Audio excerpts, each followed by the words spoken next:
আমাদের দেশের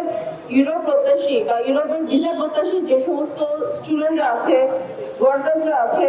বা ফ্যামিলি রিইউনিয়নের যে সমস্ত মানুষরা ইউরোপে যাওয়ার জন্য দীর্ঘদিন ধরে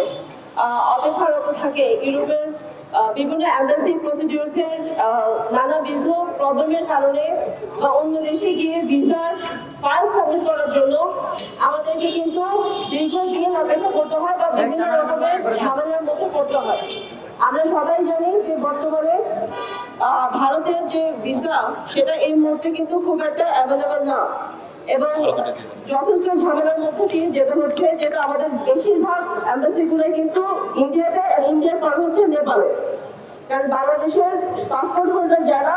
তারা কিন্তু নেপাল অথবা ইন্ডিয়া ছাড়া অন্য কোনো দেশে গিয়ে ফাইল সাবমিশনের যে আমাদের যে একটা রাইট বলেন বা অধিকার বলেন, সেটা কিন্তু তারা দেয় না, ইউরোপিয়ান ইউনিয়ন দেয় না। তো এই জন্য আমরা আমাদের দেশে এই অ্যাম্বাসিগুলো, আমাদের দেশের ছেলেরা ম্যাক্সিমাম কোন দেশগুলোতে যায়, রোমানিয়াতে যায়, ক্রোয়েশিয়াতে যায়, সার্বিয়াতে যায়, নর্থ ম্যাসেডোনিয়াতে যায় বা বুলগেরিয়াতে যায়।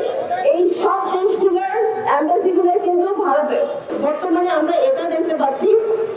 যে ক্রোয়েশিয়ার জন্য ফাইল সাবমিটের জন্য যখন মানুষ আমাদের ক্যান্ডিডেটরা যখন নেপালে যায়, নেপালে যাওয়ার সময় বাংলাদেশের যে এভিয়েশন বা ইমিগ্রেশন আছে, সেই ইমিগ্রেশন কিন্তু তাদেরকে বিনা কারণে সবকিছু মানে ডকুমেন্টস থাকার পরেও, অ্যাপয়েন্টমেন্ট থাকার পরেও, তারপরেও তাদেরকে অফলোড করে দিচ্ছে। এই যে আমাদের এত অমানবিক এই ঝামেলাগুলো, একটা পারমিট বের করতে বা একটা স্টুডেন্টের